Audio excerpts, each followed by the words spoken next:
Thanks for watching and welcome to my history how-to video on the Story Source Scholarship Resource Model. Before I start talking specifically about the Story Source Scholarship Model, just to say that these history how-to videos are all together on a playlist on the hashtag HisTV YouTube channel and have been put together by a wide range of history teachers, basically to help other history teachers become better practitioners and ultimately to help their students. All the resources that I talk about today will be found on www.storysourcescholarship.wordpress.com and on the hashtag HisTV YouTube channel. All the videos are there with links to some of the PDFs for the guides, one of which you'll see in my video in just a minute. So I'm talking today about the Story Source Scholarship model that I've developed, but very, very importantly, just to say before I say anything else, that this model is basically, along with lots of the other things that I do as a history teacher, is inspired and built basically on the ideas of other people. So I would really recommend having a look at Simon Beale's Twitter page and some of the things that he's been doing with guided reading. And then James Fitzgibbon's or at Mr. Fitz History's Twitter page. Some of the resources he shares just look incredible, but are just so well thought through. So as a starting point for any history teacher, I'd really recommend looking at those couple of accounts. I'll just go back to the previous slide. Here is the guide that I've made, and for each of these history how-to videos, one of these has been made by a history teacher.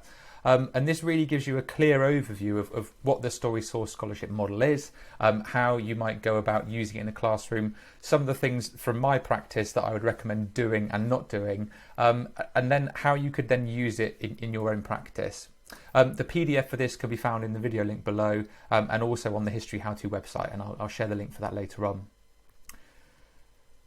Put simply then, to answer the question, what is Story Source Scholarship? This model helps students to conduct historical inquiries by combining really clear narrative overviews, relevant primary sources, and then the views of eminent historians. And it came out of a real intent by me in my own practice to try and really help students emulate the practice of being a historian, and not only thinking about the kind of commonly accepted version of events through narratives and the primary sources that would be relevant to those studies, but then also thinking about what the kind of scholarship of the time is saying about things and how that scholarship might have changed over a period of time as well. So I've combined Simon Beale's guided reading activity and then an idea called Story Source Seasoning by Mr. Fitz History into this big A3 page. I usually use A3 called Story Source Scholarship. So what I will do in the next 10 minutes or so is just talk through basically the point of this activity and this resource, but why this model might be useful to you in your own classroom and to your students. If you think about the research, what the research says, in Teaching History 99, so going back a number of years now, Michael Riley did a fantastic article all about the inquiry question. And I think in all manner of planning in history, really something that underpins that planning has to be what it is that you really want students to know by the end of the lesson or by the sequence of lessons. And in that article, Riley suggests that a single inquiry question driving pupils' work with a collection of sources models the unfolding process of evidential reasoning. And I really like the idea that having an inquiry question really focuses the mind when students are encountering sources, because it gives them something really to kind of hold on to. What's the inquiry? How does this source help me unpack my inquiry and make my final judgment? And then in Teaching History 176, in their fantastic article, What's the Wisdom on Evidence and Sources, it talks about a wide variety of things or challenges that teachers face when helping students deal with evidence and sources. But one point that I thought, again, was really kind of pertinent to this resource is it says or explains the importance of giving students opportunities to examine carefully curated collections of sources, ensuring that they have a clear contextual narrative within which to place them.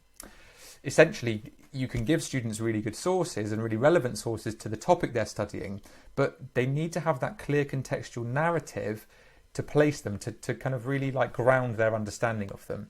So the Story Source Scholarship resource really gives students a very clear overview, the commonly accepted version of events, or the story, as I've called it, the sources then that fit in with that time period, and finally then the views of historians to think about how the historiography is changing over time, and what real people who've dedicated their lives and practice to these topics and these events have said about them. So to start with, when I'm putting these together, I'd really recommend starting with your inquiry question. And I think this is the most crucial and important part of the process, really. So I think it's very important that you begin with a clear inquiry question that will then be answered through studying the three components of the story and the source and the scholarship.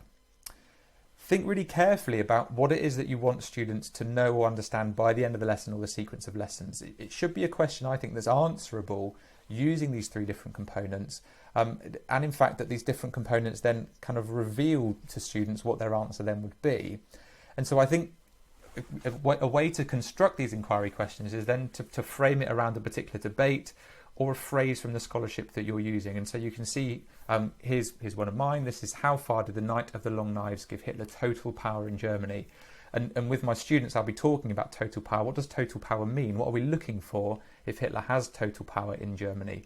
And so students then, when they're looking at the story and the source and the scholarship, are being driven by this inquiry. They're thinking, right, how do all of these different component parts that I'm looking at feed into this question? How does this event, the Night of the Long Knives, give Hitler total power? Does it give him total power or not?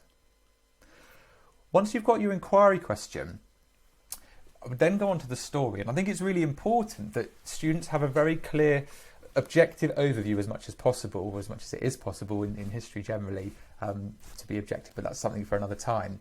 I think it's really important to have an overview of the key events that the students are studying. And this should be a really clear narrative account that will help students to build this contextual knowledge. But it will also serve as a reference point for students to come back to when they move on to the second and third parts of this activity and this model, when they engage with the sources and the scholarship. Now, students complete a guided reading of the text by creating a title for each of the paragraphs, and then a one or two bullet point summary for each paragraph as well, just to really kind of drill down their understanding, to show their understanding of the key events.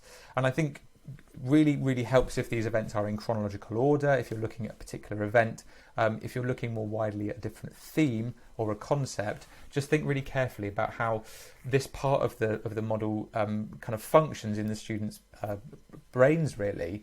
It has to be something that students can refer back to help make the sources and the scholarship make sense.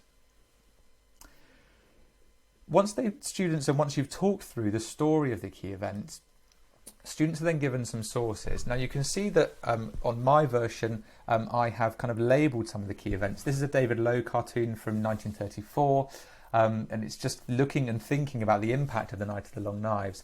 And I've modelled just the annotations and the depth that I'm expecting students to use.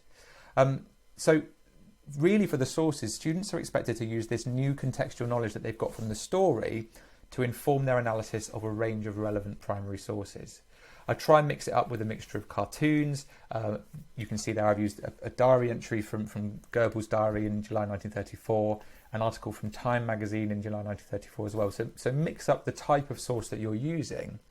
But what I get students to do is to start just by simply interpreting the main message of each of the sources. So you can see at the bottom of the sheet, I've got the various tasks there. And what I really want students to do is be able to look at each source in isolation to begin with and just say, that's what that source is saying. Here is the message of the source. And I think particularly for political cartoons, this is for a Year 9 lesson as well. So with students who maybe are not particularly skilled at this point of really extracting key detail and message and interpretation from sources, I've modelled it. But you're really looking for students to say, this is the message of the source, this is what the message of A is, this is what B says, and this is why it's different, and this is what C says. Once I've done that, I then also get them to think as a set of sources, what do these sources tell you? How do they help us answer that question, that inquiry question, which is driving everything we're doing in this lesson? So what do these sources tell you about the Night of the Long Knives? And hopefully from this particular resource, they'll be able to pick out the idea of the surrender, the members of the SS surrendering, lining up with their kind of hands in the air. You can see the bodies of the leaders of the SA can be seen here, kind of dragged away as well. So you're trying to get them to think about the sources as a set. What do they tell you? How do they help us answer that inquiry question? Now, another approach, in this example I've chosen to really quite heavily model source A, it might be actually that you think it's a better learning activity for students to completely independently identify the key features of the sources. So just carefully select those sources. If you think back to the evidence we saw at the beginning from teaching history, you have to really carefully curate those sources, and then you think about how that then matches with the story to give students the context in which to place the sources. Finally then, once students have looked at the story and the source, then you can move on to the scholarship. So in this part of the activity or the resource, students finally engage with the arguments made by historians regarding the events. Now, again, you're curating a resource for your students here, so think really carefully about what it is that you want students to achieve and to understand by the end. It might be that you want to use contrasting views to find two historians who have very different opinions on the same event, and then you can really show the key historical debates or the changing historiography over time, really useful with the Cold War, for example. On the other hand, I've also found that including historians that have quite similar views can be really useful to help students identify nuances in arguments. So particularly for AQA, there's a question about similarities and differences in viewpoints from historians, and actually including 2 points of view that are similar but have slightly different key arguments, for example, just helps the students to really drill down. So what exactly is this piece of scholarship saying? What is this historian arguing? And how is that similar but different to a second piece? Now, when you're planning and when you're teaching using the story source scholarship model, there are a range of things that I'd really recommend doing and a range of things that through my own practice I'd recommend maybe steering clear of. So I would say really carefully consider your inquiry question so that the study of each component helps students to construct an answer. Everything on that sheet and everything in that resource should be really carefully curated so that students can use them to really build the field in terms of their understanding. I'd also be quite careful to model each stage of the process and stop for discussion of key points. So really be clear on what it is you're expecting from the guided reading. You want them to really unpack the narratives. They've got a really clear reference point. You want them to look in isolation at the different sources before they then look at them as a set. And then finally, use really challenging academic writing as part of the story component. One of the absolute beauties of Simon Beale's guided reading kind of model, I suppose, is that it really allows students to access quite challenging academic writing because they're unpacking it. So through modelling, you really can help students get to grips with some quite difficult writing. So those will be the do's. In terms of the don'ts, don't rush through each component. It's okay if not every single student looks in detail at the narrative and the sources and the scholarship. Check for understanding of key concepts before moving on. If you know there's something in the story that maybe students might try kind of find difficult, or maybe is absolutely crucial for them understanding the sources and the scholarship, don't rush, stop, check the understanding of that concept before you then move on. I'd also say don't use this model as a complete lesson. And what I mean by that is this really is designed to accompany clear teacher explanation. So if I'm using this resource, usually I will have a starter where I'm talking through the events first. I won't just kind of thrust the A3 sheet in front of students and say that's it for the lesson, off you go. So I think it's important to see the story source scholarship as a resource that you use in your lesson, but it's part of a wider, clear teacher explanation. And also don't be afraid to change the activities to suit the skill that you're teaching. I'll go on to talk about different examples that I've seen, and some of them are using the story source scholarship kind of model, but they're changing the way that they're using it, or they're changing some of the activities that they're asking students to do, particularly to do with source analysis, source evaluation, so spending less time looking at scholarship and more time really unpacking the sources in detail. So this is an idea. This is an idea that I've taken from two other teachers and have combined their ideas to make mine. By all means, change it and let me know. I'd love to see it. In terms of how this might help in the history classroom then, and maybe in classrooms that are not of students studying history, I think it's very good for interpretation. Students are practicing identifying the key message of sources and arguments in scholarship. So they're looking at the sources, grounding that understanding from the contextual story at the beginning. They're looking at the scholarship as well. So just for simple interpretation practice, I think this can be really useful. In terms of sources as well, it's quite good for source utility. The model allows you to focus on the value of a source to a particular inquiry. If you know you've got a fantastic inquiry question, you can then start probing your questions a little bit more in terms of which source is the most valuable to answer that inquiry. Which piece of scholarship really helps us understand or kind of confirm our final judgment in that inquiry. So think about source utility, the usefulness or value of sources, and how you might be able to work that in using this model.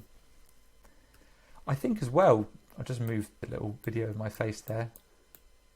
Can't move it, I'm stuck.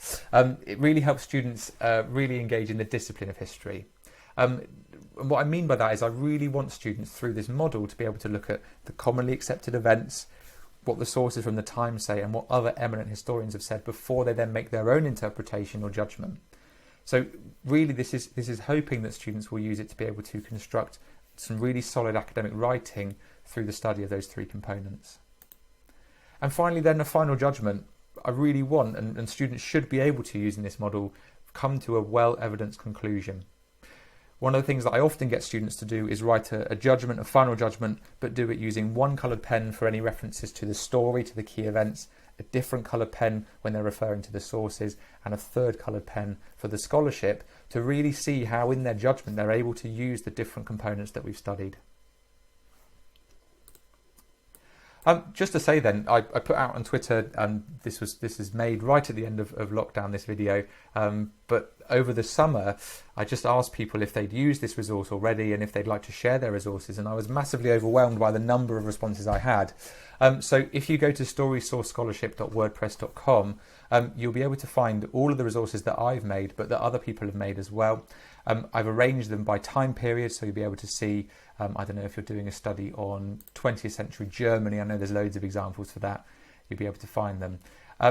So there's tons of inquiries on here on women's suffrage movement, one made by me on the Equal Franchise Act, fascinating inquiry there by Rose Wren on was war inevitable in 1914. So just use this, all of these are downloadable, and again can be chopped and changed, but just think about the real kind of the purpose behind the Story Source Scholarship model. If you are making changes to it, would be my advice. Just some other examples you can see there. So some really lovely inquiry questions. So was Simon de Montfort the heroic founder of Parliament or a villainous chancellor? Fantastic inquiry question. How far was Britain's cotton industry tied to slavery? How was the Amritsar massacre a turning point for the Indian independence movement? And then the one we saw earlier, the causes of the First World War. Was war inevitable in 1914?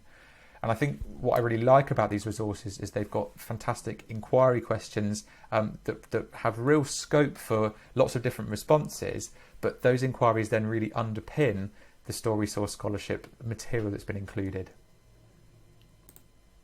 So that brings us to the end of this history how-to. I hope it's been a useful way for me to explain the rationale behind the resource. I'd really recommend visiting the sites at mrthorntonteach.com/how-to, and you'll find the PDF guides. And then if you go onto the #HisTV YouTube channel, you'll then find all the different history how-tos, and then lots of other videos that history teachers have made to help students kind of carry on their learning at home for GCSE and A-level topics as well. And then finally, again, there's the link to the storysourcescholarship.wordpress.com kind of library of resources that I'm curating and putting together. Any questions, if you want to get in touch on Twitter, it's at Mr. WM History. There we go at the top left there. Hope it's been useful. Thanks for watching.